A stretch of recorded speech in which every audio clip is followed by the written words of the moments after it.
Chapitre 7 Farren. Le capitaine fit mine de ne pas avoir entendu la question de Jack. Il fixait un coin de cette pièce inutilisée comme s'il y avait là-bas quelque chose à regarder. Il réfléchissait intensément et très vite. Jack le voyait bien. Et l'oncle Tommy lui disait toujours qu'interrompre une grande personne qui réfléchissait était aussi impoli qu'interrompre une grande personne qui parlait. Mais... Évite le vieux bloat. Méfie-toi de lui et de son double. Il te suivra à la trace comme un renard qui poursuit une oie. Speedy lui avait dit ça. Mais Jack avait tellement été obnubilé par le talisman qu'il en avait presque oublié cette recommandation. Maintenant, les paroles de Speedy lui revenaient, lui faisaient l'effet d'un coup de matraque sur la nuque. « À quoi ressemble-t-il » demanda Jack au capitaine. L'autre sursauta comme si on le tirait d'une rêverie profonde. « Morgan ?»« Oui. Est-ce qu'il est gros et plutôt chauve ? Et quand il est en colère, est-ce qu'il fait comme ça ?» demanda-t-il avec un talent inné d'imitation, talent qui avait fait s'écrouler de rire son père, même lorsqu'il était fatigué et déprimé. Il se transforma littéralement en Morgan Sloat. L'air soudain vieux, il plissa le front comme le faisait l'oncle Morgan quand il était fâché, rentra les joues en baissant la tête pour avoir un double menton. Ses lèvres se gonflèrent en une moue qui le fit ressembler à un poisson, et il se mit à lever et baisser rapidement les sourcils. « Est-ce qu'il fait comme ça ?»« Non, » dit le capitaine.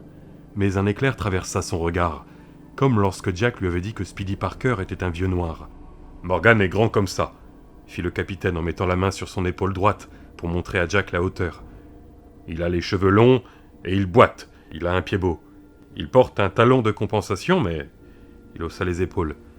« Vous avez pourtant eu l'air de le reconnaître quand je l'ai mimé. Vous... » « Chut, ne crie pas si fort, bon sang. Je crois que je sais qui c'est, » dit Jack à voix basse. Et pour la première fois, il comprit ce qui se passait en lui, et pourquoi il avait peur. Il le comprit bien mieux qu'il ne comprenait le monde qui l'entourait. L'oncle Morgan ici, mon Dieu. Morgan, c'est Morgan, mon garçon. Et ce n'est pas quelqu'un avec qui on plaisante. Allez, viens, sortons d'ici.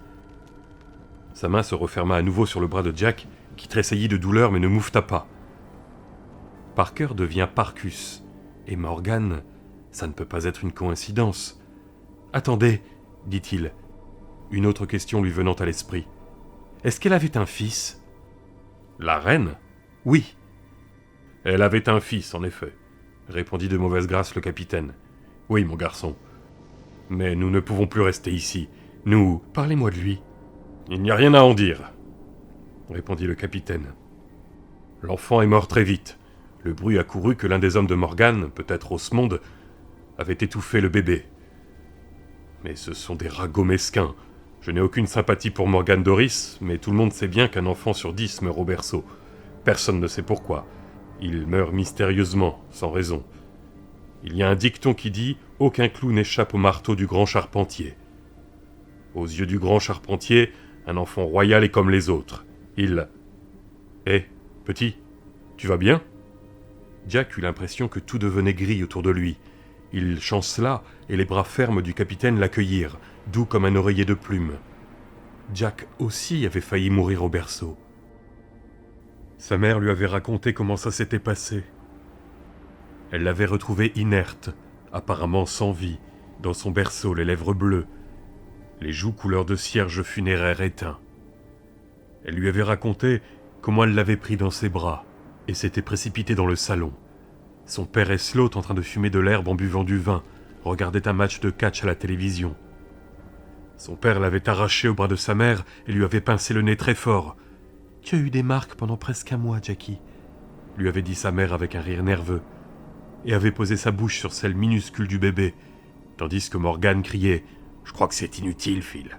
Je crois que c'est inutile. » « Il était rigolo, l'oncle Morgan, n'est-ce pas, maman ?» avait dit Jack. « Oui, très rigolo, Jackie Boy. » En ajoutant une de ses Herbert Taritoun à celle qui se consumait dans le cendrier. « Petit !»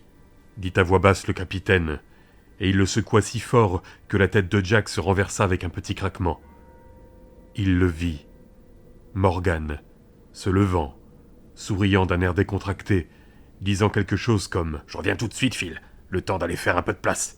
Et son père remarquant à peine son départ, trop absorbé par Haystack Calhoun, qui faisait une clé de bras à son malheureux adversaire. Morgan, passant du salon éclairé par l'écran de télé à l'obscurité feutrée de la chambre d'enfant où le petit Jack Sawyer dormait dans la grenouillère Mickey. Le petit Jack Sawyer bien au chaud et en sécurité dans ses couches douillettes. Il vit l'oncle Morgan jeter un regard furtif derrière lui, vers le rectangle lumineux de la porte du salon, fronçant son front dégarni et faisant une grimace qui le faisait ressembler à une perche goujonnière. Il vit l'oncle Morgan prendre un coussin sur un fauteuil proche, poser le coussin doucement mais fermement sur la tête du bébé endormi à plat ventre, tandis que l'autre main appuyait sur le petit dos. Puis, quand le bébé ne bougea plus du tout, il vit l'oncle Morgan remettre le coussin sur le fauteuil de la nurse et se rendre à la salle de bain pour vider sa vessie. Si sa mère n'était pas venue jeter un coup d'œil dans la chambre à ce moment-là, le corps de Jack se couvrit d'une sueur glacée. Était-ce ainsi que ça s'était passé ? C'était fort possible. Son cœur lui disait que oui. La coïncidence était trop évidente, trop flagrante. Le fils de Laura de Losiane, la reine des territoires, était mort dans son berceau à l'âge de 6 semaines. Et à l'âge de 6 semaines, le fils de Phil et de Lily Sawyer avait failli mourir dans son berceau. Et Morgan Sloat était présent. Chaque fois que sa mère lui racontait cette histoire, elle la terminait par une blague. Dès que Jack avait recommencé à respirer, Phil Sawyer avait failli détraquer leur Chrysler en fonçant comme un bolide à l'hôpital. Vraiment très drôle, ouais. « Allez, viens maintenant, » dit le capitaine. « D'accord, » fit Jack. Il se sentait encore étourdi et un peu faible. « D'accord, allons-y. » Chut ! Le capitaine lança un regard inquiet dans la direction de voix qui s'approchaient.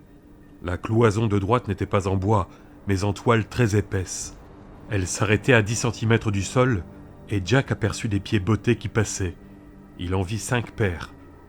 Des bottes de soldats. Une voix s'éleva au-dessus des bavardages. « Je ne savais pas qu'il avait un fils. »« Pas étonnant, » dit une autre voix. « Les bâtards font des bâtards.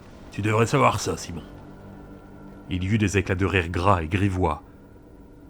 Le même genre de rire que celui que Jack entendait au lycée, derrière l'atelier de menuiserie, quand les grands élèves se passaient des joints en qualifiant les plus jeunes de noms mystérieux et en quelque sorte terrifiants, pédés, hermaphrodites, tapettes, chacune de leurs plaisanteries plutôt vaseuses suivies de rires qui ressemblaient à ceci. « Ferme-la, ferme-la !» lança une troisième voix. « S'ils t'entendaient, tu serais affecté aux avant-postes, avant que 30 soleils n'aient achevé leur course. » Murmure, éclat de rires étouffés. Une autre vanne, inintelligible celle-ci, suivie d'autres rires qui s'éloignaient. Jack regarda le capitaine, qui fixait la paroi de toile avec un rictus qui lui découvrait les dents jusqu'aux gencives. Inutile de demander de qui il parlait. Quant à leurs propos, ils pouvaient tomber dans n'importe quelle oreille, et pas forcément oreille amie. Quelqu'un pourrait se demander qui pouvait être ce gamin subitement tombé du ciel. Même un gamin comme Jack pouvait deviner ça. « Ça te suffit maintenant ?» fit le capitaine. « Tu dois absolument partir. » Il avait envie de secouer le garçon mais n'osait pas. Les instructions, les ordres, peu importe, sont d'aller vers l'ouest, c'est bien ça. Il a changé, se dit Jack. C'est la deuxième fois. La première fois, c'était quand Jack lui avait montré la dent de requin, qui avait été un plectre dans un univers où les camionnettes remplaçaient les charrettes tirées par des chevaux. Et la deuxième fois, quand Jack lui avait dit qu'il partait pour l'ouest. Il avait alors abandonné son attitude menaçante pour celle amicale et empressée de quelqu'un qui voulait l'aider à... Quoi ?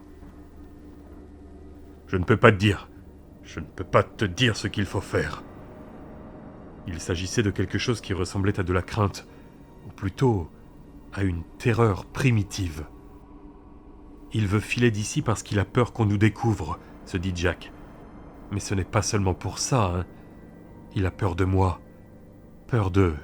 « Allez, viens !» dit le capitaine. « Viens, pour l'amour de Jason !»« Pour l'amour de qui ?» demanda bêtement Jack, mais le capitaine le poussait déjà dehors. Il le fit tourner à gauche, l'entraînant plutôt que le dirigeant le long d'un couloir dont l'une des parois était en bois et l'autre en toile raide qui sentait le moisi. « Ce n'est pas le chemin que nous avons pris ?»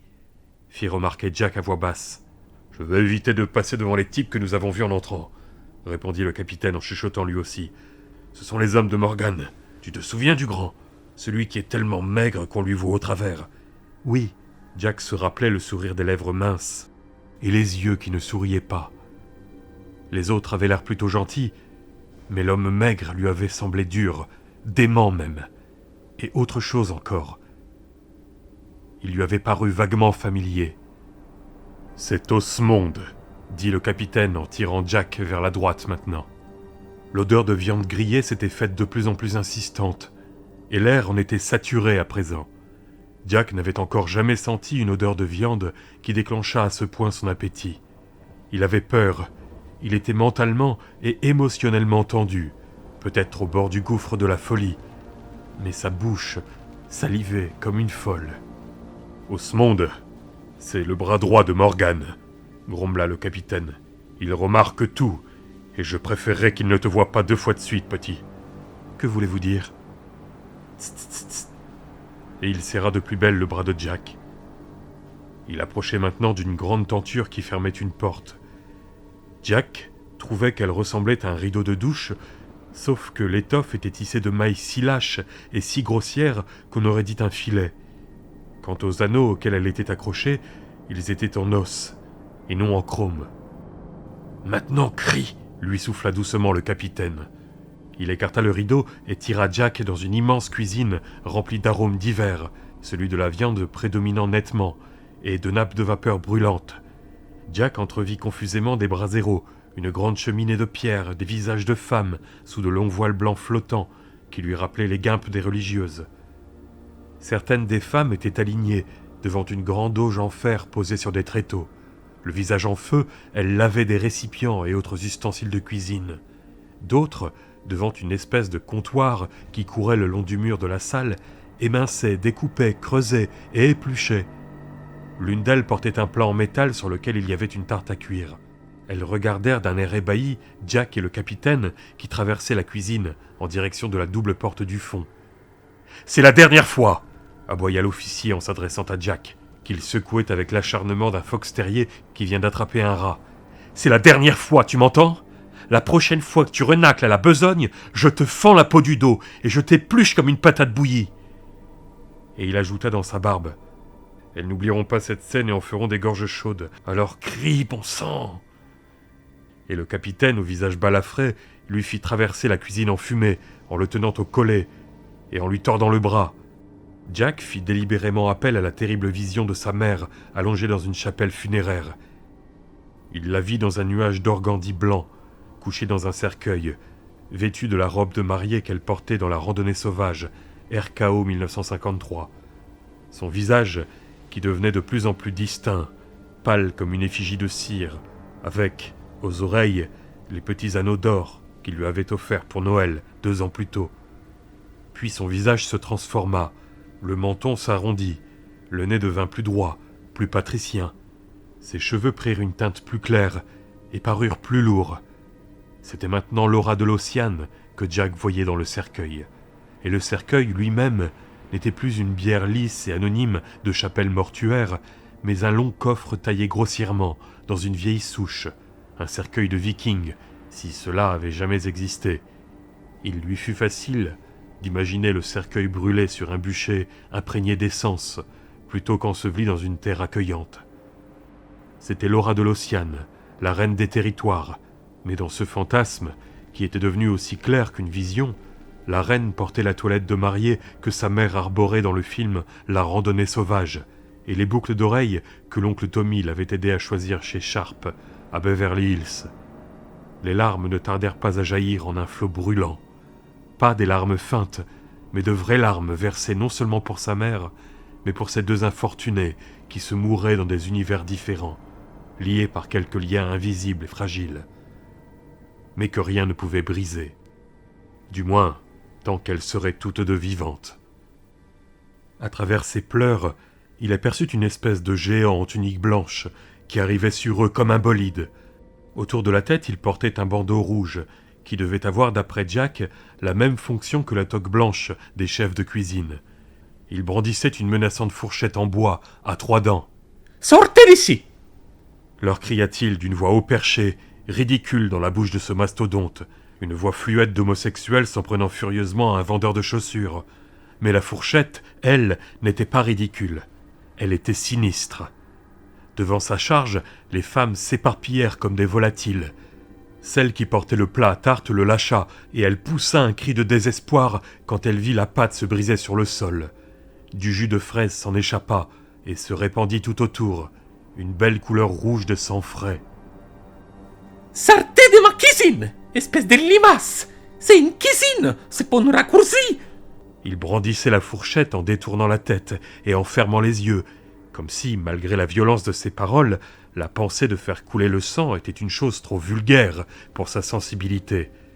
Le capitaine retira sa main du cou de Jack et la tendit, d'un geste qui semblait tout naturel. Un instant plus tard, le chef gisait sur le sol, étalé de tout son mètre 90.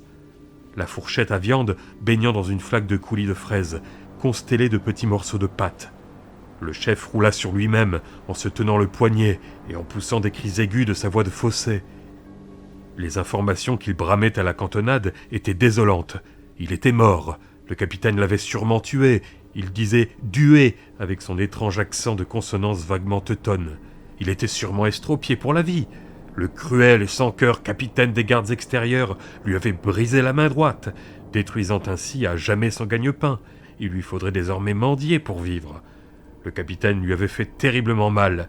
La douleur était atroce, insupportable. « Tais-toi » rugit le capitaine, et le chef se tut immédiatement. Il resta par terre comme un gros bébé, la main droite contre sa poitrine, son bandeau rouge de travers découvrant une oreille, dont le lobe était incrusté en son centre d'une petite perle noire. Ses grosses joues tremblant comme de la gélatine. Les femmes de cuisine, estomaquées, n'en revenaient pas de voir le capitaine penché sur leur chef redouté, l'ogre de cette caverne enfumée où elles passaient leurs jours et leurs nuits.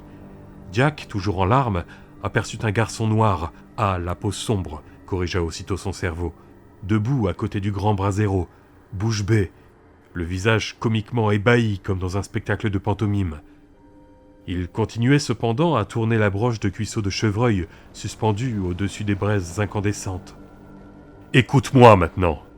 Je vais te donner un conseil que tu ne trouveras pas dans le livre du bon fermier, » dit le capitaine au maître de ces lieux.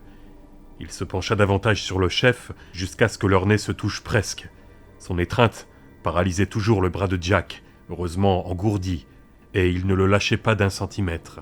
« Ne recommence jamais plus, à lever un couteau ou une fourchette ou une lance ou Dieu sait quelle écharde sur quelqu'un si tu n'as pas vraiment l'intention de le tuer. Les chefs de cuisine sont connus pour leur tempérament, mais ce tempérament ne va pas jusqu'à les faire s'attaquer à la personne du capitaine des gardes extérieurs. Tu as compris ?» Le chef gémit une insulte vaguement vengeresse.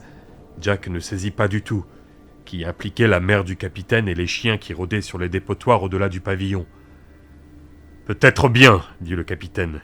Je n'ai jamais connu la dite dame, mais ça ne répond certes pas à ma question. » Il donna un coup de botte crottée et poussiéreuse au chef. Il ne frappa pas fort, mais le chef poussa un cri aigu, comme si l'officier avait pris son élan pour lui défoncer les côtes. Les femmes en furent toutes secouées. « Oui ou non ? Sommes-nous d'accord au sujet des chefs, des armes et des capitaines ? Parce que sinon, je suis prêt à te fournir un complément d'explication. »« Oui, octa le chef. « Oui, on est d'accord. » »« Tant mieux, parce que j'ai donné suffisamment d'explications pour aujourd'hui. » Il secoua Jack. « Pas vrai, petit ?» Il le secoua encore, et Jack émit un gémissement qui n'avait rien de fin. « Voilà tout ce qu'il est capable de sortir, ce gamin, » fit le capitaine. « Il est un peu simplet. Il tient de sa mère. » Le capitaine balaya la cuisine d'un regard sombre. « Je vous salue, mesdames. Que la bénédiction de la reine soit sur vous. »« Qu'il en soit de même pour vous, bon seigneur, » dit la plus âgée en faisant une révérence maladroite et sans grâce. Les autres femmes l'imitèrent. Le capitaine entraîna Jack. La hanche du garçon heurta brutalement le bord de l'auge à vaisselle et il poussa de nouveau un cri.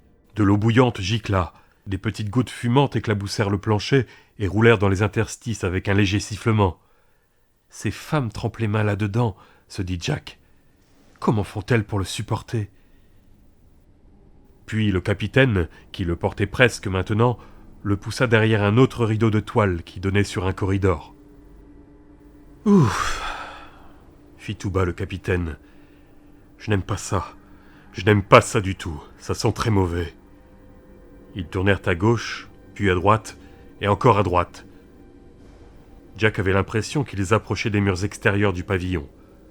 À l'intérieur, l'endroit lui semblait beaucoup plus vaste que vu du dehors. Le capitaine le poussa enfin dans une ouverture, et ils se retrouvèrent dans la lumière du jour. Une lumière d'après-midi si éclatante, après la quasi-obscurité du pavillon, que Jack dut fermer les yeux pour éviter d'être aveuglé. Le capitaine avançait sans hésiter. La boue giclait et gargouillait sous ses semelles. Il y avait dans l'air une odeur de paille, de chevaux et de fumier. Jack rouvrit les yeux et vit qu'il traversait maintenant ce qui devait être un paddock, ou un corral, ou peut-être simplement une basse-cour. Il aperçut un couloir tendu de toile lâche et entendit des poules caqueter quelque part, de l'autre côté. Un homme nu, à l'exception d'un pagne sale autour des reins et de sandales rudimentaires, maigre à faire peur, mettait du foin dans le râtelier d'une stalle avec une fourche en bois. À l'intérieur, un cheval, pas plus haut qu'un poney Shetland, les regardait d'un air chagrin. Ils avaient déjà dépassé la stalle quand l'esprit de Jack fut enfin capable d'accepter ce que ses yeux avaient vu. Le cheval avait 2 têtes. « dit-il, est-ce que je peux retourner jeter un coup d'œil à... »« On n'a pas le temps. Mais ce cheval avait... »« Pas le temps, te dis-je. » Puis, élevant la voix, il hurla. « Et si je t'attrape encore à traîner au lieu de faire ton travail, tu en recevras le double !»« Non !» cria Jack. En vérité, il commençait à trouver que la plaisanterie avait assez duré. « Je jure que je ne recommencerai pas. Je t'ai promis de ne plus désobéir. » Ils arrivaient maintenant devant une grande porte à 2 battants, qui s'ouvrait dans un mur constitué de hauts piquets de bois non écorcés. On aurait dit une palissade de vieux westerns. Sa mère avait aussi tourné dans des westerns. La porte était munie de lourds taquets, mais la barre destinée à y être glissée, aussi grosse qu'une traverse de voie ferrée, n'était pas en place. Elle était appuyée contre une pile de bois qui se trouvait sur la gauche. La porte était entr'ouverte d'une 15aine de centimètres. Malgré son sens quelque peu perturbé de l'orientation, Jack comprit qu'il avait fait le tour complet du pavillon. « Enfin !» dit le capitaine, en reprenant un ton normal. « Dieu merci. Maintenant... »« Capitaine !» appela une voix derrière eux. Une voix basse, mais portante, faussement désinvolte. Le capitaine s'arrêta net. La voix s'était élevée au moment même où le compagnon balafré de Jack était sur le point de pousser le battant gauche du portail. Comme si le propriétaire de la voix les observait depuis un moment et avait attendu cet instant précis pour l'interpeller. « Auriez-vous l'obligeance de me présenter votre... fils ?» Le capitaine se retourna, faisant tourner Jack avec lui. Debout au centre du paddock, sa présence en ce lieu paraissait totalement incongrue, se tenait le courtisan squelettique que le capitaine redoutait tant, Osmond. Ses yeux gris foncés, mélancoliques, les fixaient. Jack vit quelque chose remuer dans le fond de ses yeux, tout au fond. Sa peur se manifesta soudain comme une douleur aiguë, pointue, qui s'enfonçait en lui. Ce type est fou. Cette idée s'imposa immédiatement à lui. Il est complètement dingue. Osmond fit 2 pas dans leur direction. Il tenait dans sa main gauche le manche en cuir d'un long fouet. Le manche dur s'amenuisait à peine en une lanière sombre et souple, entourée 3 fois autour de son épaule. La partie centrale du fouet était aussi grosse qu'un crottal des bois. Près de l'extrémité, la lanière se divisait en une 12aine de ramifications de cuir tressées, chacune terminée par un crampon de métal grossier, mais néanmoins étincelant. Osmond tira sur le manche du fouet et les cercles de cuir glissèrent sur son épaule avec un sifflement sec. Il agita le manche et les lanières à bout métallique se tordirent lentement sur la terre boueuse couverte de paille.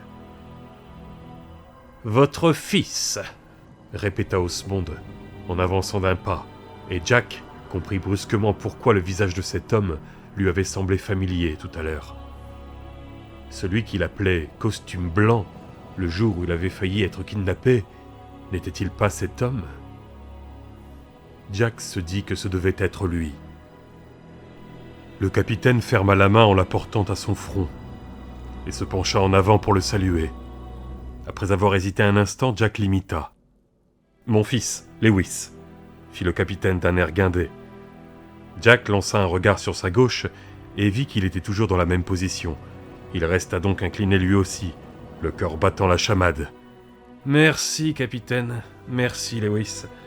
Que la bénédiction de la reine soit sur vous. » Quand Osmond l'effleura du manche de son fouet, Jack faillit crier. Il avala son cri en se redressant. Osmond, maintenant à 2 pas d'eux, fixait Jack de son regard fou et mélancolique. Il portait un pourpoint en cuir orné de clous qui avait l'air d'être des diamants. Sa chemise à jabot manquait totalement de sobriété. Un bracelet à maillons cliquetait ostensiblement à son poignet.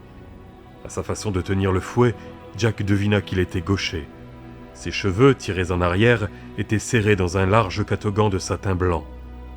2 odeurs différentes émanaient de sa personne. L'odeur dominante de ce que sa mère appelait des parfums d'homme, lotion après rasage, eau de Cologne, etc., sentait la poudre de riz. Elle évoquait pour Jack les vieux films anglais, en noir et blanc, où l'on voit un pauvre type comparaître devant la cour d'assises de l'Old Bailey. Dans ces films, les juges et les avocats portaient toujours des perruques. Et Jack était sûr que les boîtes dans lesquelles ces perruques étaient rangées devaient dégager le même parfum qu'Osmond. Un parfum sec et doux de sucre en poudre, celui dont on saupoudre les beignets. Sous cette odeur, il y en avait une autre, plus vivace, encore plus déplaisante. Elle semblait jaillir de lui. Une odeur de sueur accumulée et de crasse. Une odeur d'homme qui se lavait peu, si jamais il lui arrivait de le faire. Oui, cet homme était bien de l'un de ceux qui avaient essayé de l'enlever ce jour-là. « Je ne savais pas que vous aviez un fils, capitaine Farren, » dit Osmond. Tout en parlant au capitaine, il gardait les yeux fixés sur Jack. « Lewis, » rectifia Jack. « Je m'appelle Lewis, je ne dois pas l'oublier. »« Je m'en serais largement passé, » répondit le capitaine, en gratifiant Jack d'un regard de colère matiné de mépris. « Je lui fais l'honneur de l'amener au grand pavillon, et il se sauve comme un chien. Je l'ai rattrapé pendant qu'il jouait à... »« Oui, fit Osmond, avec un sourire lointain. Il n'en croit pas un mot, se dit Jack, et il sentit que la panique commençait à s'emparer de lui. Pas un seul mot. Les jeunes garçons sont très vilains. Ils sont tous très vilains. C'est inéluctable. Il frappa légèrement le poignet de Jack avec le manche de son fouet. Celui-ci, les nerfs à vif, poussa un cri et en rougit immédiatement de honte. Osmond gloussa. Très vilain. Oh oui, c'est inéluctable. Tous les jeunes garçons sont des vilains.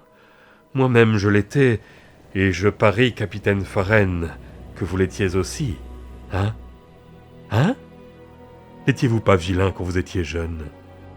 Si, Osmond, dit le capitaine. Très vilain? Demanda Osmond. Il se mit à caracoler bizarrement dans la boue. Ses manières n'avaient rien d'efféminé. Osmond était très svelte, presque délicat, mais Jack sentait qu'il n'était pas homosexuel, et malgré ses propos qui le laissaient entendre, Jack avait l'impression que c'était faux. Non, ce qui le frappait chez cet homme, c'était une méchanceté innée, proche de la folie. Très vilain, terriblement vilain. Oui, Osmond, répondit Farren, imperturbable. Sa cicatrice, luisant dans la lumière de l'après-midi, n'était plus rose, mais écarlate. Osmond interrompit sa petite danse impromptue aussi brusquement qu'il l'avait commencée. Il regarda froidement le capitaine. « Personne ne savait que vous aviez un fils, capitaine. »« C'est un bâtard, » expliqua Farren. « Il est un peu simple et paresseux aussi, comme je viens de le découvrir. » Il se tourna vers Jack et lui flanqua une gifle. Il ne frappa pas très fort, mais sa main était dure comme de la brique. Jack poussa un hurlement et tomba dans la boue en se tenant l'oreille. « Très vilain, terriblement vilain, » répétait Osmond, mais à présent son visage était redoutablement inexpressif et impénétrable. « Lève-toi, vilain garçon. Les vilains garçons qui désobéissent à leur père doivent être punis, et on doit les interroger, ces vilains garçons. » Il fit claquer son fouet. L'esprit chancelant de Jack fit aussitôt une association qui le renvoya à l'autre univers. Le claquement de fouet d'Osmond lui rappelait le bruit sec du petit fusil à air comprimé avec lequel il jouait quand il avait 8 ans. Richard et lui avaient tous deux le même. Osmond tendit sa main d'araignée blanche et saisit le bras couvert de boue de Jack. Il l'attira contre lui, contre ses odeurs de poudre sucrée et de crasse rance. Ses yeux gris de dingue pénétrèrent gravement dans les yeux bleus de Jack. Le garçon sentit sa vessie près d'éclater et fit un terrible effort pour se retenir. « Qui es-tu » demanda Osmond. Les mots restèrent suspendus au-dessus d'eux. Jack sentait sur lui le regard sévère du capitaine, qui ne pouvait dissimuler totalement son désespoir. Il entendit des poules caqueter, un chien aboyer, et quelque part au loin, le bruit d'une charrette.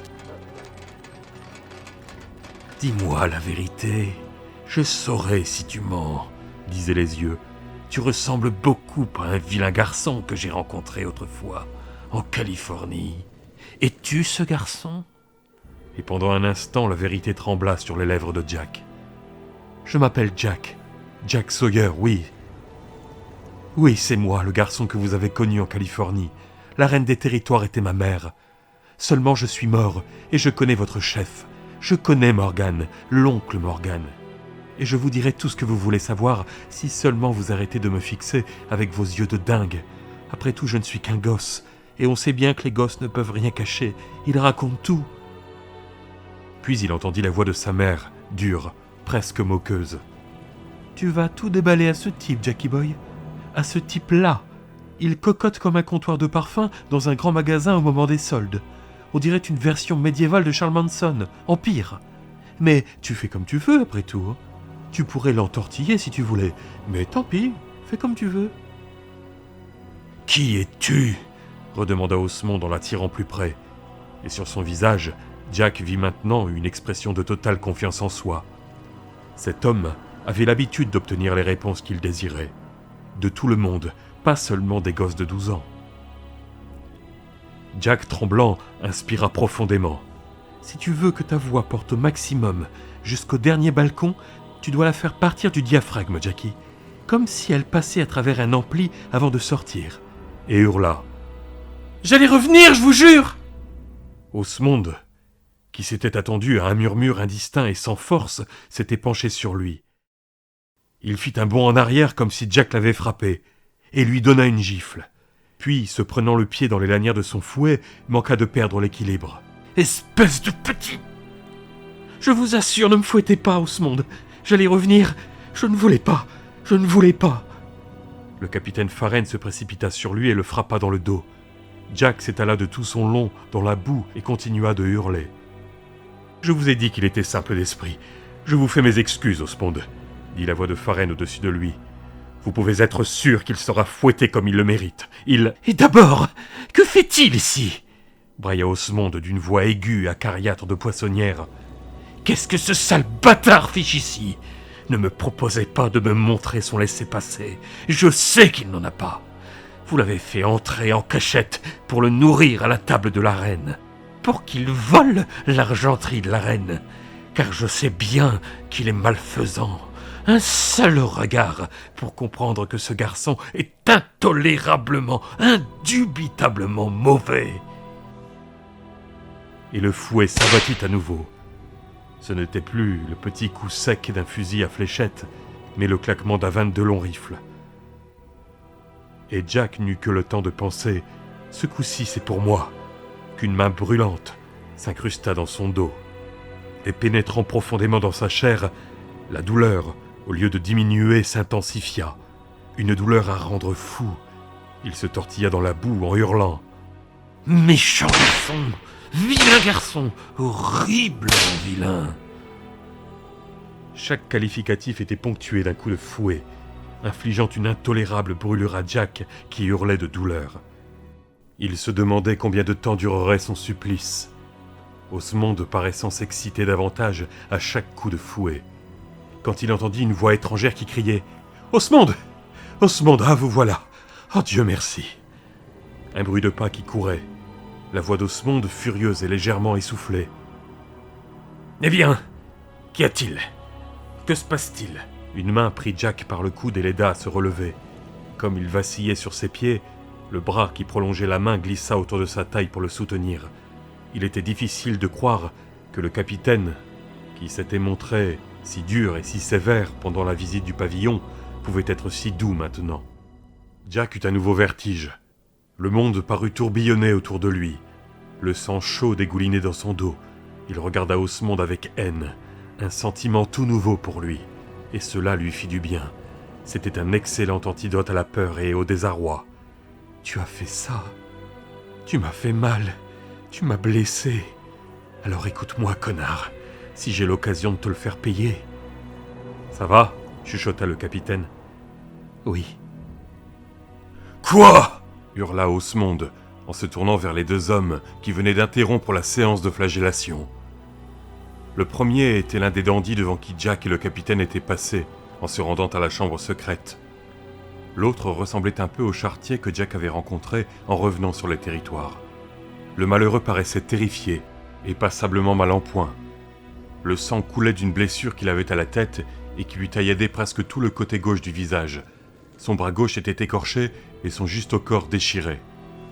« Qu'est-ce que tu dis, imbécile ?»« Mon chariot s'est renversé dans un tournant à la sortie du village de Toute-Main, » dit le charretier hébété. Il parlait avec la lenteur d'un homme qui a subi un choc. « Mon fils, Kilt, est mort. Monseigneur, il a été écrasé sous les tonneaux. Il venait d'avoir 16 ans, le jour de la fête de mai. Sa mère... »« Quoi ?» hurla à nouveau Osmond. « Des tonneaux ! Des tonneaux de bière ! Pas de la Kingsland. Tu veux dire que tu as renversé de la Kingsland, minable verge de bouc ? C'est bien ça que tu es en train de me raconter ? C'est bien ça ?» La voix d'Osmond prit un essor sur le dernier mot, comme pour imiter une diva. Elle frémissait et tremblotait. Il se remit à caracoler, mais de rage cette fois. La combinaison était si bizarre que Jack se mit les deux mains devant la bouche pour réprimer un fou rire. Le mouvement entraîna sa chemise qui frotta son dos meurtri, ce qui eut pour effet de le calmer avant que le capitaine ne marmonnât une réprimande. Patiemment, comme si Osmond n'avait pas entendu la seule chose importante qu'il eût dite, c'est du moins ce qu'il croyait, le charretier reprit. « Il avait eu 16 ans à la fête de mai. Sa mère ne voulait pas qu'il m'accompagne. Je ne sais pas ce que... » Osmond leva son fouet, qui s'abattit à une vitesse vertigineuse. Un instant plus tôt, il le tenait négligemment dans la main gauche. Les lanières de cuir traînaient dans la boue, et l'instant d'après, il le faisait claquer sèchement. C'était le bruit du fusil à air comprimé cette fois. Le charretier tituba en poussant un cri, les mains collées au visage. Du sang coula entre ses doigts. Il s'écroula en poussant un cri sourd et gargouillant. « Monseigneur ! Monseigneur ! Monseigneur !» Jack gémit et dit au capitaine « Partons vite d'ici !»« Attends !» fit son compagnon. L'expression rébarbative de son visage s'était atténuée quelque peu. On aurait dit qu'il y avait de l'espoir dans ses yeux. Osmond se tourna vers le dandy qui recula d'un pas, sa grosse lippe rouge tremblotant. « C'était de la Kingsland !» lui demanda Osmond d'une voix hachée. « Osmond, vous ne devriez pas vous mettre dans cet état. » Osmond leva à nouveau son fouet, dont les bouts ferrés vinrent claquer sur les bottes du dandy qui recula encore d'un pas. « Ne me dis pas ce que je dois faire ou ne dois pas faire, » dit-il. « Contente-toi de répondre à mes questions. Je suis contrarié, Stephen. Je suis indubitablement, intolérablement contrarié. Était-ce ou non de la Kingsland ? C'en était. Je le déplore. Mais sur la route des avant-postes, Osmond, sur la route des avant-postes, réponds-moi, verge coulante. Oui, répondit l'autre. Évidemment, fit Osmond. Son visage se fendit d'un hideux sourire grimaçant. Où se trouve le village des Toutes-Mains, si ce n'est pas sur la route des avant-postes ? Est-ce qu'un village peut s'envoler, hein ? Un village peut-il voler d'un endroit à un autre, Stephen ? Est-ce possible ? Est-ce possible ? Non, Osmond, bien sûr que non. Non. Il y a donc des tonneaux en travers de la route des avant-postes, n'est-ce pas? Si j'ai bien compris, un chariot renversé et des tonneaux bloquent la route des avant-postes. Tandis que la meilleure bière des territoires inonde le sol pour le plus grand plaisir des vers de terre. C'est bien ça, non? Oui. Oui, mais... Morgan arrive par la route des avant-postes, hurla Osmond. Morgan va arriver, et tu sais comment il conduit son attelage. Si on arrive en tournant, la diligence tombe sur ce trottoir. Son cocher n'aura peut-être pas le temps de s'arrêter. Il risque de verser. Morgan risque d'être tué. Mon Dieu, fit Stephen épouvanté. Son visage pâle devint encore plus pâle. Osmond hocha lentement la tête. Si la diligence de Morgan devait verser, je crois qu'il vaudrait mieux prier pour qu'il n'en sorte pas vivant. Car s'il survivait... Mais... Osmond se détourna de lui et se dirigea presque en courant vers le capitaine des gardes extérieurs et son fils. Derrière Osmond, se tordant toujours dans la boue, le malheureux charretier continuait à bredouiller des « Monseigneur !» à la chaîne. « Capitaine Farren !» dit-il. « Avez-vous suivi les événements des 5 dernières minutes ?»« Oui, Osmond. »« Vous avez suivi attentivement. Vous avez bien assimilé ce que vous avez entendu. Vous avez bien saisi. »« Oui, je crois. »« Vous le croyez ? Quel excellent capitaine vous faites, capitaine. Nous reparlerons plus tard de l'affaire qui nous intéressait tout à l'heure. Comment un remarquable capitaine comme vous peut-il engendrer un testicule de grenouille comme votre rejeton ? Son regard effleura le visage de Jack, brièvement, froidement. Mais ce n'est plus le moment, n'est-ce pas ? Je vous suggère de prendre une douzaine de vos hommes les plus musclés et de les envoyer au pas de course sur la route des avant-postes. Vous connaissez le chemin jusqu'à l'endroit de l'accident, n'est-ce pas ? Oui, Osmond. Osmond jeta un rapide coup d'œil vers le ciel. On attend Morgan aux 6 heures de l'horloge. Peut-être un peu plus tôt. Il est maintenant 2 heures. Je dirais 2. Vous diriez 2, vous aussi, capitaine ? Oui, Osmond. Et toi ? Que dirais-tu, petit merdeux ? 13 ? 23 ? 81 ? Jack resta planté sans rien dire. Osmond fit une grimace de mépris, et Jack se sentit à nouveau inondé par un reflux de haine. « Tu m'as frappé, et si j'ai la chance de... » Osmond s'adressa de nouveau au capitaine. « Je vous suggère de faire tout ce qui est en votre pouvoir pour sauver ce qui reste des tonneaux, jusqu'aux 5 heures de l'horloge. Après 5 heures, je vous conseille de faire nettoyer la route aussi rapidement que possible. Vous m'avez compris ? » « Oui, Osmond. »« Alors filez !» Le capitaine Farren porta le poing à son front et fit une révérence. Bouche ouverte, l'air stupide, détestant tellement Osmond que son cerveau lui donnait l'impression de bouillonner, Jack l'imita.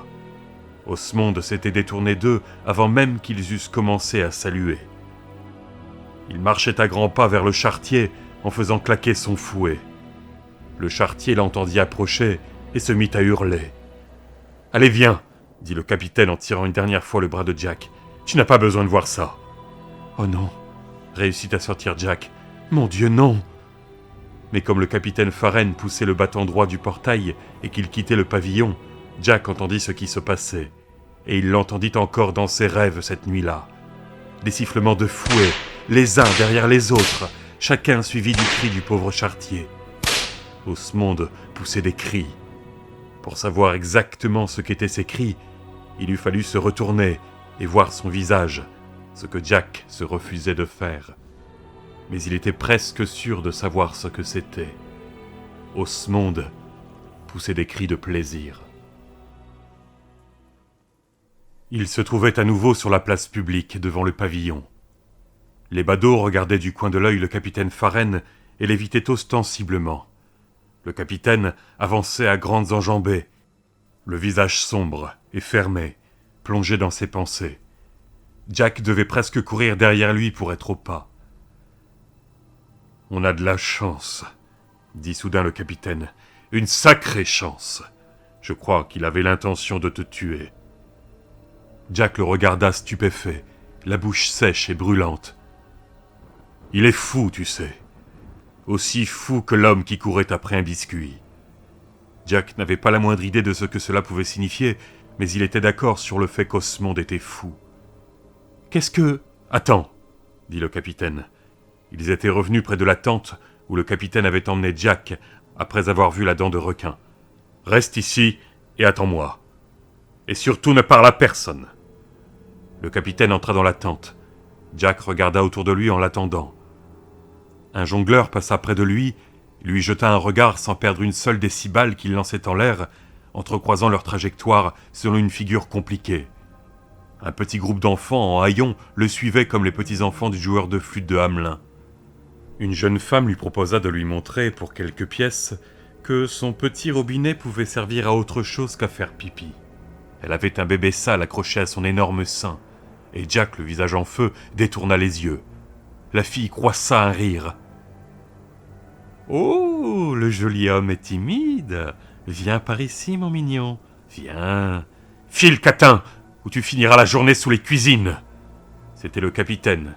Il était ressorti de la tente en compagnie d'un autre homme. Celui-ci, plus âgé et plus corpulent que Pharren, avait comme lui l'air d'un vrai militaire et non d'un soldat d'opérette.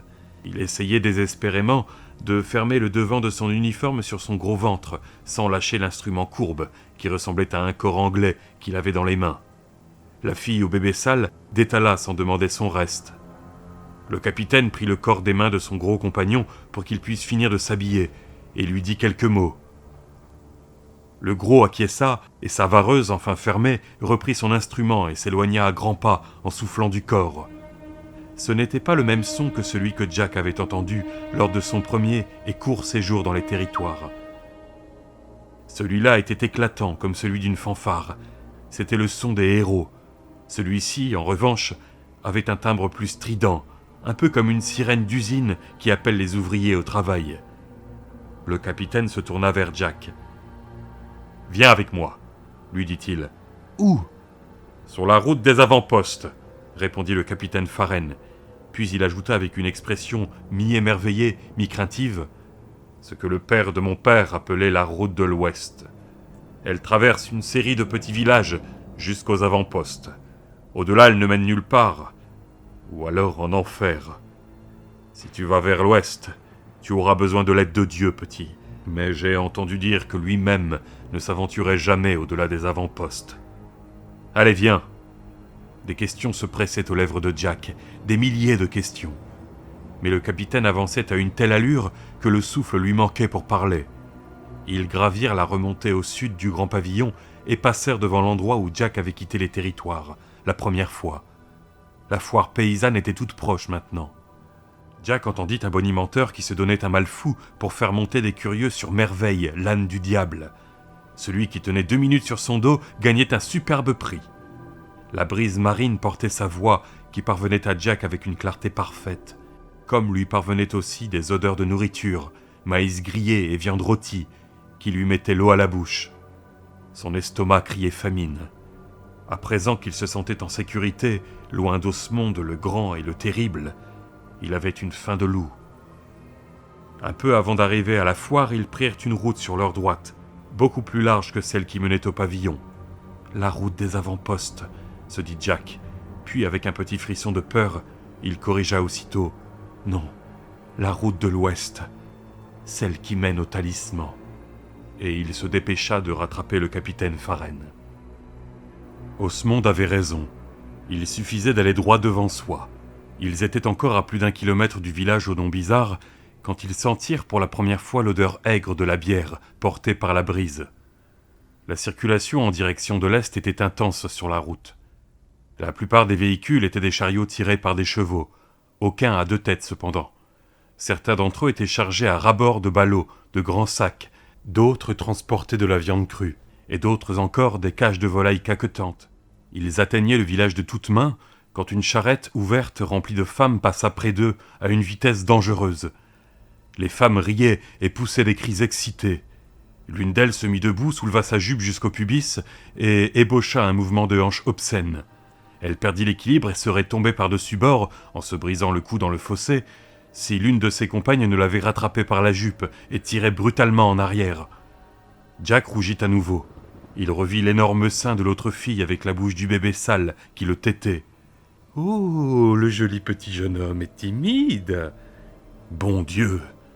gronda Faren en pressant le pas. « Ils sont tous ivres. Ils se sont saoulés à la Kingsland. Le charretier et les putains.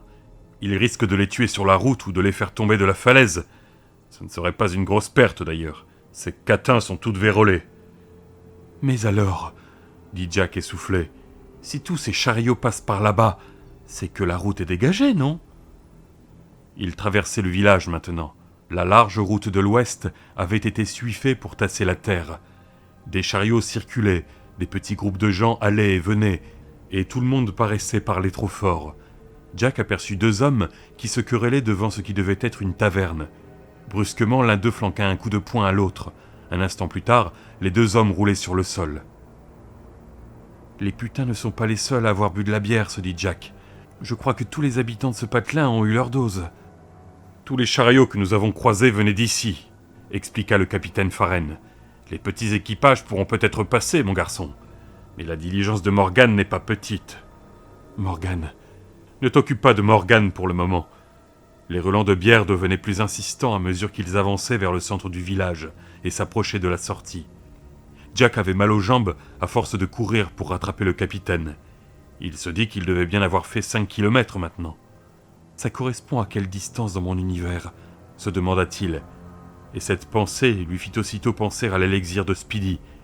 Convaincu que la bouteille n'y était plus, il chercha frénétiquement dans les poches de son juste-au-corps. Mais il se trompait. Elle était toujours là, en sécurité. À l'intérieur du sous-vêtement, il ne savait pas comment on appelait ça sur les territoires, qui avait remplacé son caleçon. Plus ils approchaient de la sortie du village, moins il y avait de chariots sur la route. Par contre, le flot des piétons se dirigeant vers l'est augmentait de manière spectaculaire. La plupart des gens déambulaient, titubant et riant, tous empestant la bière. Certains avec des vêtements mouillés. On aurait dit qu'ils s'étaient allongés dedans pour la laper comme des chiens assoiffés. C'était sûrement ce qu'ils avaient fait. Jack aperçut un type hilar qui tenait par la main un petit garçon qui riait comme un fou. La ressemblance de cet homme avec le portier de l'Alhambra était absolument cauchemardesque, et Jack comprit immédiatement qu'il était le double de l'autre. L'homme et l'enfant étaient ivres, et comme Jack se retournait pour les suivre du regard, le petit garçon se mit à vomir.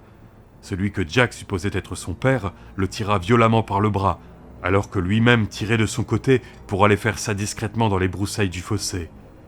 Le malheureux gosse revint donc en chancelant près de son père, comme un chien entravé par une laisse trop courte, et lâcha une gerbe de vomi sur un vieil homme qui ronflait, écroulé sur le bord de la route. Le visage du capitaine s'assombrit.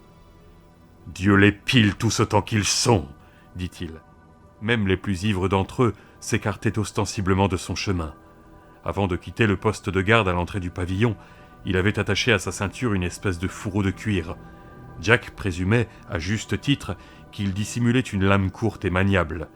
Quand un ivrogne s'approchait de trop près, le capitaine mettait la main à la ceinture, et l'autre filait aussitôt. 10 minutes plus tard, au moment même où Jack pensait qu'il n'avait plus la force de suivre son compagnon, ils arrivèrent sur le lieu de l'accident. Le chariot avait versé à la sortie du virage, sans que son conducteur puisse rien faire, et les tonneaux s'étaient éparpillés. La plupart avaient éclaté sur la route, la transformant en un véritable bourbier sur une dizaine de mètres. L'un des chevaux était mort écrasé par le chariot, son arrière-train seul était visible. L'autre gisait dans le fossé, un éclat de bois lui sortant de l'oreille. Jack se dit que cet éclat de bois ne s'était pas planté là par accident, mais qu'une âme charitable, ayant vu l'animal mortellement blessé, avait voulu abréger ses souffrances en se servant de ce qu'il avait sous la main. Il n'y avait pas d'autres chevaux en vue.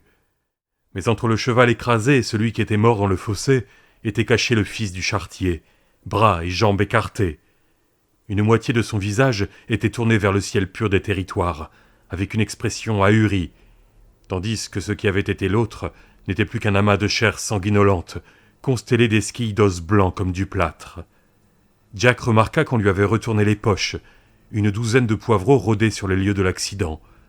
Il se déplaçait avec lenteur, se penchant souvent sur une flaque pour tremper un mouchoir ou autre morceau d'étoffe arraché à un gilet, ou pour recueillir dans le creux de la main la bière retenue dans l'empreinte d'un sabot. La plupart titubaient, ils riaient et se querellaient bruyamment. La mère de Jack, après moult réticences, lui avait un jour permis d'aller avec Richard voir un double programme dans l'un des nombreux cinémas de Westwood, à la séance de minuit, la nuit des morts vivants et l'aube des morts. Ces hommes complètement ivres qui traînaient les pieds en marchant lui rappelaient les zombies de ces chefs-d'œuvre du cinéma d'horreur. Le capitaine Farren sortit son épée. Elle était telle que Jack l'avait imaginée, le contraire d'une épée de roman. Elle s'apparentait plus à un couteau de boucher. Le manche était gainé de vieux cuir noirci de sueur, et la lame en était piquetée, corrodée, ébréchée de couleur noire, sauf le tranchant qui, lui, était acéré et très aiguisé. « Fichez le camp !» aboya Farren. « Ne touchez pas à la bière de la reine, sacripant ! Fichez le camp et retournez chez vous !» Des grognements de mécontentement accueillirent ces mots, mais les paysans s'éloignèrent du capitaine Farren, à l'exception d'une espèce de mastodonte au crâne chauve, parsemé de touffes de cheveux qui poussaient incongrument çà et là. Il devait bien peser 150 kilos et mesurer près de 2 mètres. « Ça vous dirait de nous embarquer tous, soldats ?» demanda l'homme, en agitant une main crasseuse en direction du groupe de villageois qui, sur l'ordre de Farren, s'était écarté des flaques de bière et des tonneaux brisés. « Et comment ?»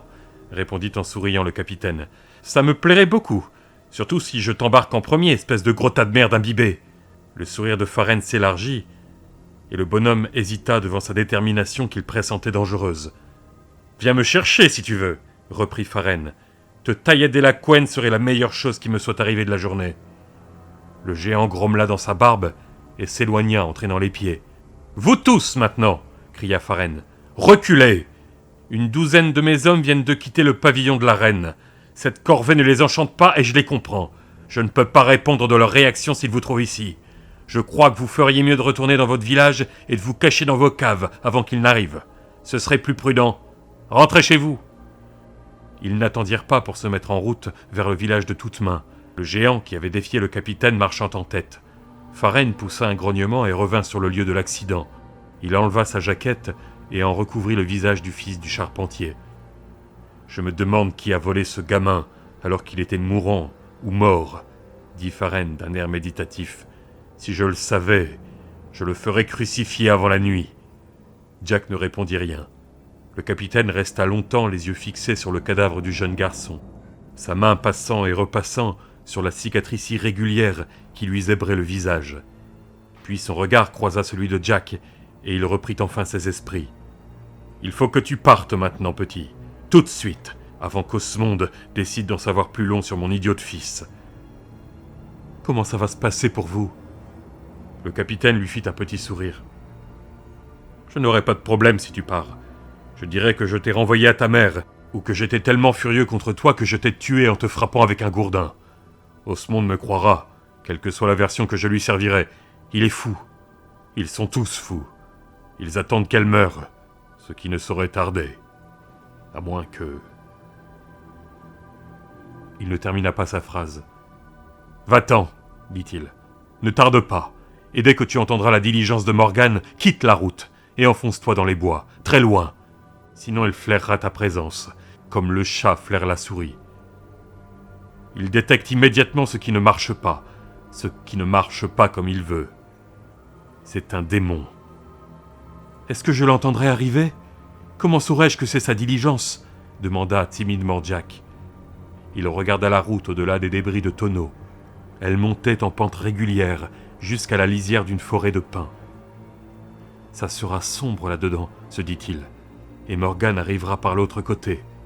Un sentiment de solitude mêlé de peur, soulevant en lui une vague de chagrin et de découragement, comme il n'en avait jamais encore éprouvé auparavant. « Speedy, je ne peux pas. Vous ne comprenez pas ça ? C'est au-dessus de mes forces. Je ne suis qu'un gosse. »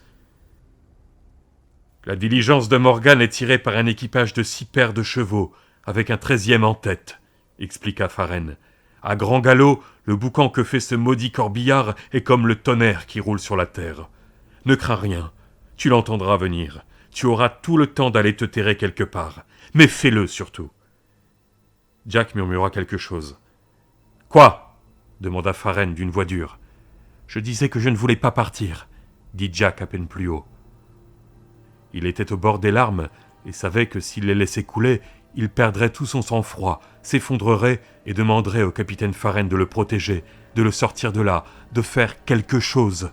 « Je crois qu'il est trop tard pour prendre en considération tes désirs, » dit le capitaine. « Je ne connais pas ton histoire, petit, et je ne veux pas la connaître. Je ne veux même pas connaître ton nom. » Jack se tenait devant lui, les épaules basses, les yeux brûlants, les lèvres tremblantes. « Redresse-toi !» hurla soudain le capitaine d'une voix furieuse. « Qui vas-tu sauver ? Où vas-tu ? Tu ne feras pas 10 mètres avec cet air-là. Tu es trop jeune pour être un homme, mais tu peux au moins faire semblant, non ? Tu as un air de chien battu. » Piqué au vif, Jack se redressa et ravala ses larmes. Son regard tomba sur la dépouille du fils du charretier, et il pensa « Au moins je ne suis pas comme lui. Pas encore. Il a raison. M'apitoyer sur mon sort est un luxe que je ne peux pas me permettre. » Bien que ce fût la vérité, il ne put s'empêcher de détester un petit peu le capitaine, qui devinait ce qui se passait en lui, et qui savait le manœuvrer facilement.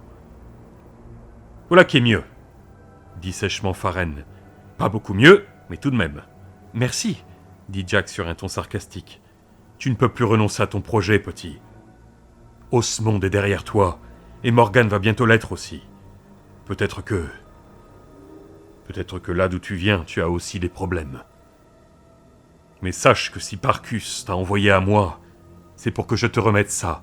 Alors prends-le, et va-t'en. » Il lui tendit une pièce de monnaie. Jack hésita, puis la prit.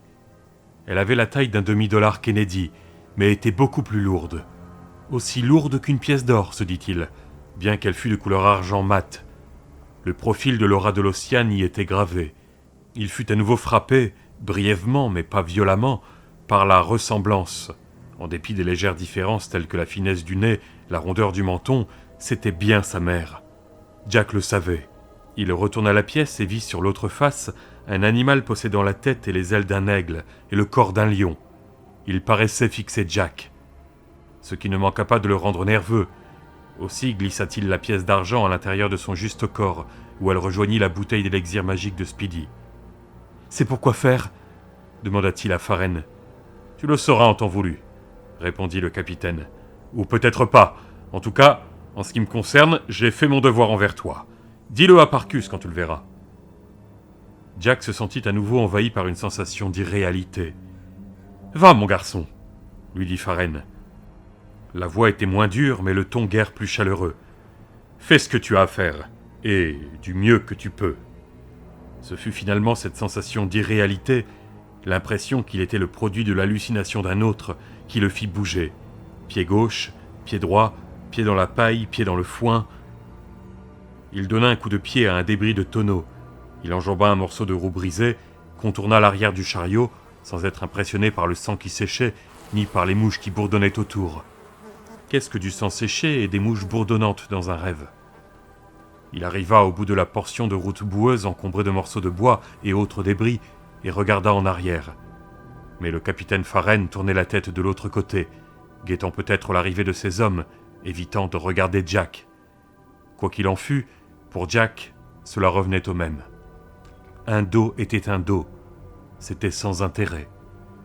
Il plongea la main dans son juste corps pour y prendre la pièce que Farren lui avait remise, et l'étreignit. Il se sentit un peu mieux. La gardant dans sa main comme un enfant à qui l'on a donné une pièce pour s'acheter des bonbons, Jack se remit en route. 2 heures plus tard, peut-être 4, Jack entendit le bruit que le capitaine lui avait décrit comme le tonnerre qui roule sur la terre. Une fois le soleil disparu à l'ouest, caché par la forêt, ce qui arriva peu après que Jack s'y fut réfugié, il lui fut difficile d'avoir une notion du temps. Venant de l'ouest, plusieurs véhicules avaient surgi, se dirigeant vraisemblablement vers le pavillon de la reine. Croyant à chaque fois qu'il s'agissait de Morgan, on les entendait venir de loin. Les sons portaient si bien que Jack ne pouvait s'empêcher de penser à l'histoire que lui avait racontée Speedy, à propos du type qui sentait un radis qu'un autre arrachait de terre à 1 kilomètre de distance. Il s'était précipité dans le fossé et avait grimpé à toute vitesse de l'autre côté pour aller se cacher dans les bois. Il détestait marcher dans cette forêt sombre, même près de la lisière d'où il pouvait apercevoir la route à travers les arbres. Ses nerfs étaient à rude épreuve. Mais il préférait encore ça à marcher à découvert en risquant d'être surpris par l'oncle Morgan. car il persistait à croire, malgré les dires du capitaine Farren, que le maître d'Osmond était bien l'oncle Morgan. Aussi, chaque fois qu'il entendait approcher un chariot ou une carriole, filait-il se mettre à l'abri pour ne revenir sur la route qu'après le passage du véhicule. Une fois, comme il franchissait le fossé de droite, humide et rempli d'herbe, il sentit quelque chose lui passer sur le pied et poussa un cri. Ce flux irrégulier de chariots, bien que pénible et le retardant passablement, avait tout de même quelque chose de réconfortant. Il se sentait un peu moins seul. À vrai dire, il n'avait plus qu'une seule envie, quitter ces maudits territoires. L'élixir magique de Speedy avait beau être le truc le plus répugnant qu'il eût jamais goûté, il en aurait volontiers avalé une gorgée, si quelqu'un, Speedy par exemple, était apparu devant ses yeux et l'avait assuré qu'après avoir bu de ce torboyau, la première chose qu'il verrait en tournant la tête seraient les 2 arches dorées d'un McDonald's. Les 2 mamelles de l'Amérique, comme disait sa mère. Le sentiment oppressant d'un danger grandissait en lui. L'impression que la forêt était vraiment menaçante, qu'il y avait là des choses conscientes de sa présence, que la forêt elle-même était peut-être consciente de sa présence. Les arbres allaient jusqu'à la route, n'est-ce pas? Oui, alors qu'avant, ils s'arrêtaient à la limite du fossé. Voilà qu'ils poussaient maintenant à l'intérieur comme une lèpre. Avant, la forêt semblait seulement boisée de pins et d'épicéas. Maintenant, d'autres espèces s'étaient insinuées parmi eux. Des arbres avec des troncs noirs et tordus comme des nœuds de cordes pourris, certains ressemblant à des plantes hybrides. Mi-sapin, mi-fougère, ces derniers avaient d'horribles racines grises qui agrippaient le sol comme des mains terreuses. « Notre petit copain !» semblaient murmurer ces choses repoussantes à l'intérieur de sa tête. « Notre petit copain !» Tout ça, c'est dans ta tête, Jackie Boy. Tu flippes un peu, c'est tout. Sauf que ce n'était pas dans sa tête. Les arbres changeaient pour de bon. Cette sensation oppressante d'air étouffant, cette sensation d'être observé, n'était que trop réelle. Il se mit alors à croire que l'envahissement obsessionnel de son esprit par des pensées aberrantes était dû à des messages que lui envoyaient les arbres eux-mêmes sur ondes courtes. Et la bouteille de Speedy qui était à moitié vide et qui devait lui durer pendant toute la traversée des États-Unis. S'il en buvait chaque fois qu'il avait la trouille, elle serait complètement vide avant qu'il soit sorti de la Nouvelle-Angleterre. Son esprit était également obsédé par la distance étonnante qu'il avait à son retour des territoires accomplis dans son univers, où 1 kilomètre équivalait à environ 50 mètres ici. À ce rythme, à moins que cela ne variât, et Jack admettait que ce fût possible, il pouvait, en faisant 15 kilomètres sur les territoires, atteindre la limite du New Hampshire. C'était comme porter des bottes de 7 lieues. Oui. Mais ces arbres, ces répugnantes racines grises. Quand il commencera à faire vraiment sombre, quand le ciel bleu deviendra mauve, je retournerai là-bas. C'est ça, voilà. Je ne dois pas marcher la nuit dans les bois. Et si je manque d'élixir magique en Indiana ou dans un trou perdu, le vieux Speedy pourra toujours m'en envoyer une autre bouteille en colis express. Occupé par ce projet, et se disant qu'il se sentait vraiment mieux dès qu'il avait un projet en tête, même si celui-ci concernait seulement les 2 ou 3 heures à venir, Jack s'aperçut brusquement qu'un autre véhicule et de nombreux chevaux s'approchaient. Dressant l'oreille, il s'arrêta au milieu de la route. Il écarquilla les yeux, et 2 images se déroulèrent alors dans son esprit, à une vitesse saccadée. Celle de la grosse voiture dans laquelle ses 2 ravisseurs étaient venus l'enlever. La voiture qui n'était pas une Mercedes, et celle de la fourgonnette enfant sauvage qui prenait la fuite, le sang coulant sur la calandre défoncée après avoir écrasé l'oncle Tommy. Il vit les mains du chauffard sur le volant, sauf que ce n'étaient pas des mains, c'étaient de bizarres sabots articulés. À grand galop, le boucan que fait ce maudit corbillard est comme le tonnerre qui roule sur la terre. Maintenant qu'il l'entendait, le bruit, encore lointain, était très distinct à cause de la pureté de l'atmosphère. Jack se demandait comment il avait pu confondre les autres équipages avec celui de Morgan. Ce qui lui parvenait à présent était un bruit tout à fait inquiétant, lourd de mauvais présages, celui d'un corbillard, oui, d'un corbillard conduit par le diable en personne. Il restait pétrifié sur la route, presque hypnotisé comme un lapin aveuglé par les phares d'une voiture. Le bruit augmentait régulièrement, tonnerre de roues et de sabots, grincement de harnais de cuir. Il entendait maintenant les cris du conducteur qui hurlait « Hi !» Il immobile, sa tête tambourinant d'horreur. « Je ne peux plus bouger. Oh mon Dieu, maman, maman, maman !» Il restait pétrifié sur la route, et l'œil de son imagination voyait l'énorme masse noire de la diligence tirée par des animaux noirs, qui ressemblaient plus à des pumas qu'à des chevaux, arriver comme un bolide. Il voyait le conducteur, debout à l'avant, les cheveux ébouriffés par le vent, le regard aussi fou et violent que celui d'un psychopathe qui brandit un couteau à cran d'arrêt. Il le voyait venir sur lui sans ralentir, il le voyait l'écraser. Cette vision brisa net sa paralysie. Il courut vers la droite, dérapa sur le côté, se prit le pied dans l'une des racines noueuses, tomba et roula sur le sol. Son dos, qui le laissait relativement tranquille depuis quelques heures, se réveilla soudain, et Jack, meurtri, grimaça de douleur. Il se releva et se précipita tête baissée dans le bois. Il se glissa derrière un arbre noir, mais le contact du tronc noueux était désagréablement visqueux, un peu comme celui des banyanes de Hawaï, où il avait passé ses vacances l'été dernier. Il alla se cacher derrière un tronc de pin. Le tonnerre de la diligence et de son escorte devenait de plus en plus assourdissant. À chaque instant, Jack s'attendait à voir l'attelage passer comme un éclair en direction du village de toutes mains. Ses doigts se crispaient sur l'écorce élastique du pin. Il se mordait les lèvres. Droit devant lui s'ouvrait un tunnel étroit dans les fougères et les aiguilles de pin.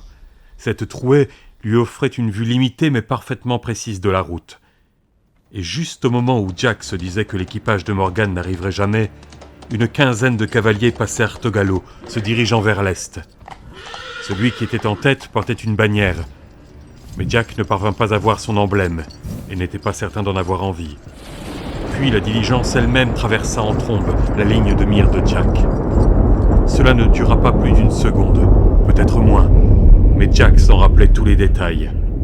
La diligence était une gigantesque voiture qui faisait bien 4 mètres de haut. Les paquets et les malles qui étaient attachés par de grosses cordes sur le toit ajoutaient encore 1 mètre.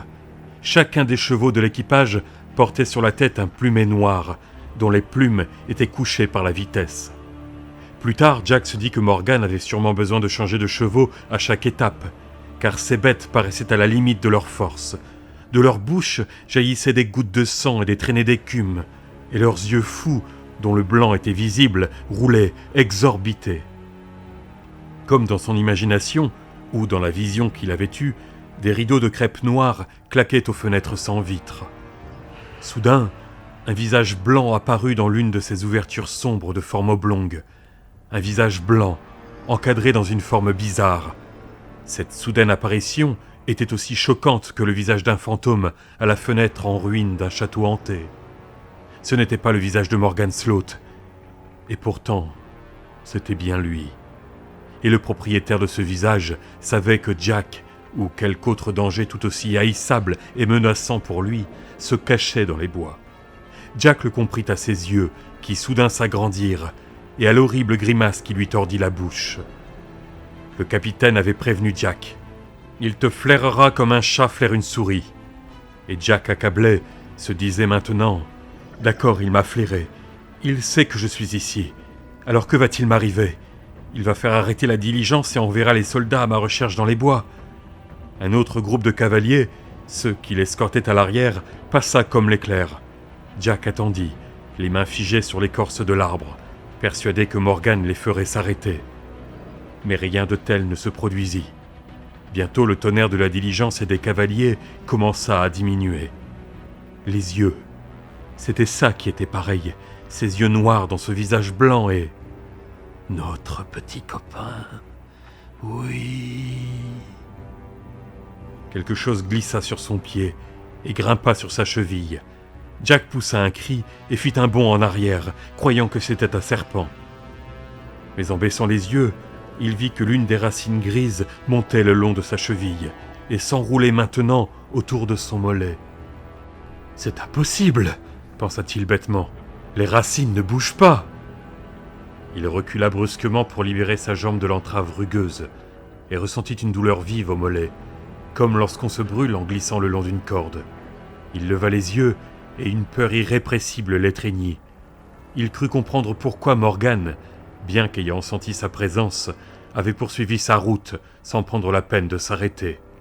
Morgan connaissait cette forêt et savait que marcher dans les sous-bois était aussi dangereux que traverser à pied une rivière infestée de piranhas.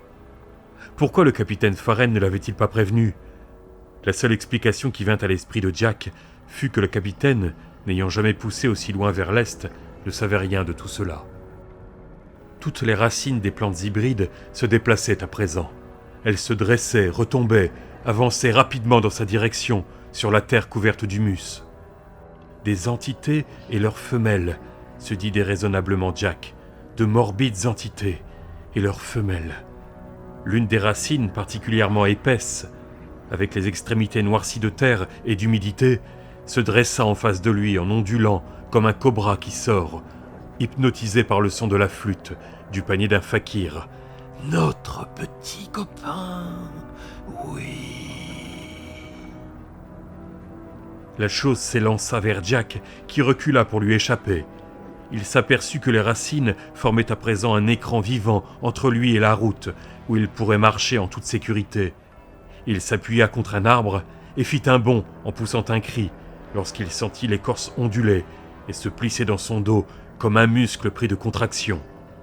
Jack se retourna et vit que c'était un des arbres noirs au tronc noueux. Et le tronc bougeait, se contorsionnait. Les nœuds de l'écorce se tordaient pour former une espèce de visage repoussant, avec un œil noir largement ouvert, et l'autre fermé en un ignoble clin d'œil. L'arbre se fendit brusquement avec un bruit de déchirure, et de la sève jaunâtre commença à s'en échapper. « C'est bien lui, oh oui !»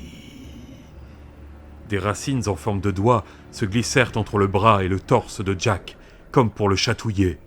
Il se dégagea et, faisant un terrible effort pour ne pas perdre la raison, chercha à saisir dans son juste corps la bouteille de Speedy. Il percevait vaguement, autour de lui, d'épouvantables craquements. Il se dit que les arbres s'arrachaient du sol. Tolkien n'avait jamais parlé de ça. Il saisit la bouteille par le goulot et la tira. Il dévissait maladroitement le bouchon lorsqu'une racine s'enroula sans effort autour de sa gorge. Un instant plus tard, elle le serrait aussi fort qu'un nœud coulant autour du cou d'un pendu. Jack eut le souffle coupé. La bouteille lui échappa des mains, tandis qu'il luttait contre la chose qui l'étranglait. Il parvint à glisser ses doigts sous la racine. Elle n'était pas froide et rêche, mais souple et élastique comme de la chair. Il lutta pour se dégager, conscient des gargouillis qui lui sortaient de la bouche et de la salive qui lui coulait sur le menton. Après un dernier effort convulsif, il réussit à arracher la racine et à libérer son cou. Elle essaya alors d'enserrer son poignet, et Jack écarta brusquement son bras en poussant un cri. Il baissa les yeux et vit la bouteille s'éloigner en rebondissant sur le sol, une racine grise enroulée autour du goulot. Jack se précipita sur elle. D'autres racines attrapèrent ses jambes et s'enroulèrent autour d'elle. Il tomba lourdement sur le sol et, allongé, les bras tendus, les ongles grattant la terre, essaya de gagner quelques centimètres. Il toucha enfin la paroi lisse de la bouteille verte et referma ses doigts sur elle. Il tira aussi fort qu'il le put, vaguement conscient des racines qui emprisonnaient ses jambes dans un enchevêtrement de liens qui l'immobilisaient. Il dévissa complètement le bouchon. Une autre racine s'abattit alors sur lui avec une légèreté de toile d'araignée pour tenter de lui arracher la bouteille. Jack la repoussa et porta le goulot à ses lèvres. L'odeur de fruits pourris l'enveloppa soudain, comme une membrane vivante. « Speedy, je t'en supplie, fais que ça marche !» Tandis que les racines progressaient autour de sa taille et de son dos, en le faisant tourner dans tous les sens, Jack but le répugnant liquide qui lui coula sur les joues. Il l'avala en gémissant, en priant. C'était mauvais, ça ne marchait pas. Il avait fermé les yeux et sentait les racines continuer à lui emprisonner les bras et les jambes. Il sentait l'eau pénétrer sous son jean et sous sa chemise. Il sentait de l'eau, de la boue et de l'humidité. Il entendait jean, chemise, le croissement ininterrompu des grenouilles et... Jack ouvrit les yeux et vit la lumière orange du coucher de soleil qui se reflétait sur une large rivière. Une forêt touffue poussait sur la rive est. Sur la rive ouest, celle où se trouvait Jack, une longue prairie, en partie voilée par la brume vespérale qui montait du sol, descendait jusqu'au bord de l'eau. La berge était marécageuse. C'est là que Jack était couché, dans un véritable bourbier. Le gel qui aurait raison d'elle ne sévirait pas avant 1 ou 2 mois, et le jeune garçon était pris dans des herbes comme un dormeur qui vient de faire un cauchemar, et qui, à son réveil, se retrouve empêtré dans ses draps. Il se leva avec difficulté, complètement trempé et couvert de boue odorante, les courroies de son sac lui sciant les aisselles. Il enleva avec dégoût les herbes gluantes qui lui collaient au visage et aux bras. Il s'éloigna de la berge et, jetant un coup d'œil en arrière, aperçut la bouteille de Speedy couchée dans la boue, le bouchon à côté d'elle. Elle était aux 2/3 vide maintenant. Il avait dû en renverser pas mal au cours de sa lutte contre les arbres démoniaques des territoires. Il resta debout un moment, ses baskets crottées plantées dans la vase à contempler la rivière. Il se retrouvait dans son univers, dans les bons vieux États d'Amérique. Il ne voyait pas les arches dorées de ses espérances, ni de gratte-ciel, ni de satellites clignotés dans le ciel crépusculaire, mais il savait où il était, tout comme il savait qui il était. Ce dont il n'était pas sûr, en revanche, c'était s'il avait vraiment séjourné dans l'autre univers. Il regardait cette rivière inconnue, ce paysage inconnu lui aussi, et entendit au loin le beuglement sourd d'un troupeau de vaches. Il se dit « Tu es dans un endroit différent, Jackie Boy. Ce n'est certainement pas Arcadia Beach. » Non, ce n'était pas Arcadia Beach, mais il connaissait trop peu la campagne aux alentours de la station balnéaire pour être sûr de ne pas se retrouver à 6 ou 8 kilomètres de là. Suffisamment à l'intérieur des terres pour ne plus sentir l'odeur de l'Atlantique.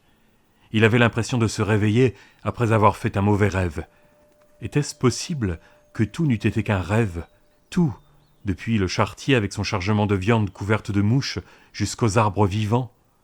Une espèce de cauchemar réveillé dans lequel le somnambulisme avait une large part. Cela paraissait plausible.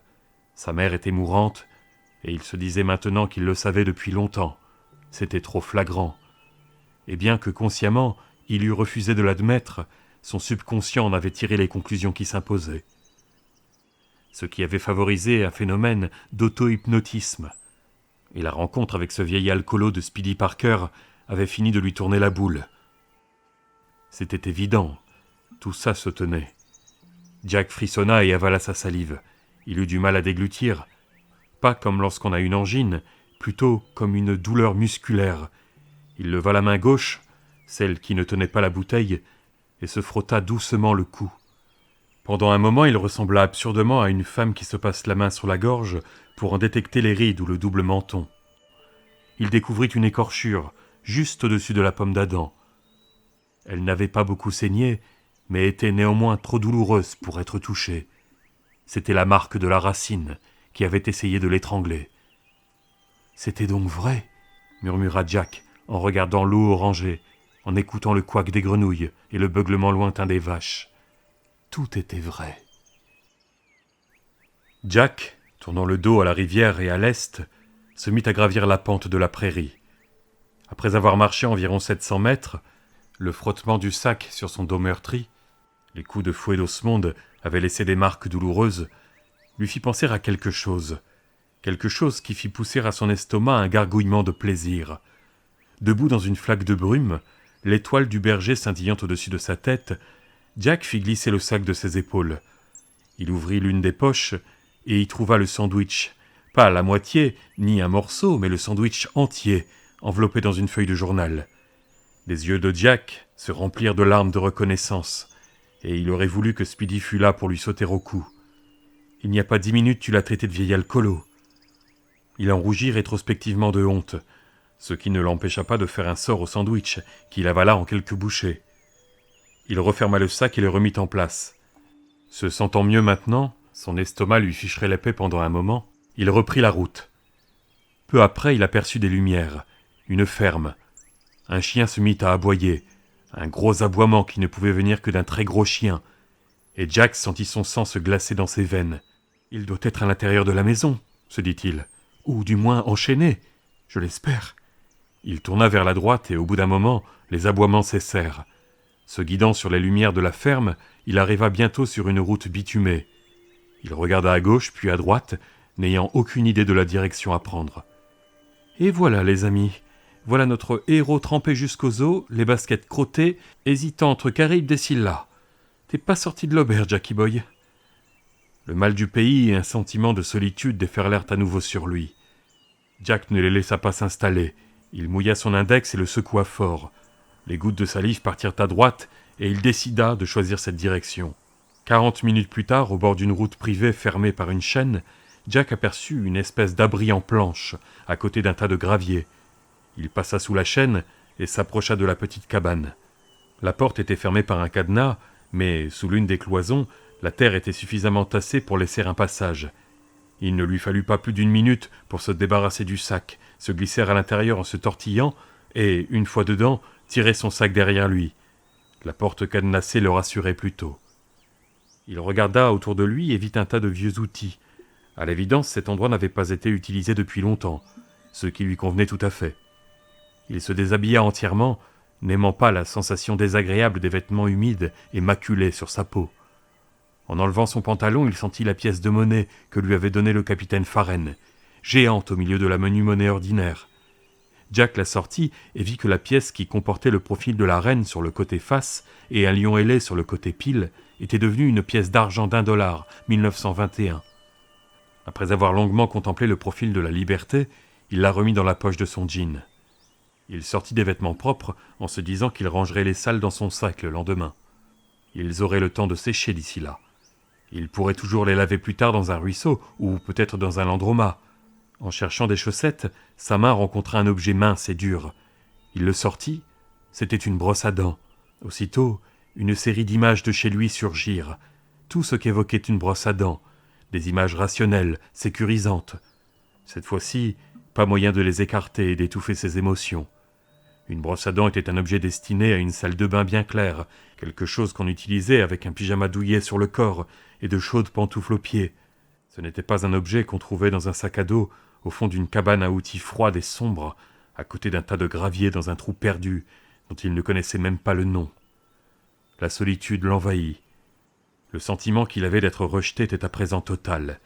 Il se mit à pleurer. Pas des larmes de rage impuissantes, comme on en verse pour masquer sa colère, mais des grosses larmes de chagrin, de quelqu'un qui vient de découvrir à quel point il est seul, et risque de l'être encore longtemps. Il pleurait parce qu'il avait l'impression qu'il n'y avait plus un endroit au monde où la sécurité et la raison régnaient encore. La solitude était une réalité, mais dans sa situation, il lui fallait aussi envisager la possibilité de la folie. Jack s'endormit avant que ses sanglots ne fussent entièrement apaisés. Il dormit en chien de fusil, enroulé autour de son sac, vêtu seulement de son caleçon et de ses chaussettes propres. Les larmes avaient tracé des rigoles claires dans la crasse de ses joues, et il tenait encore la brosse à dents dans sa main relâchée.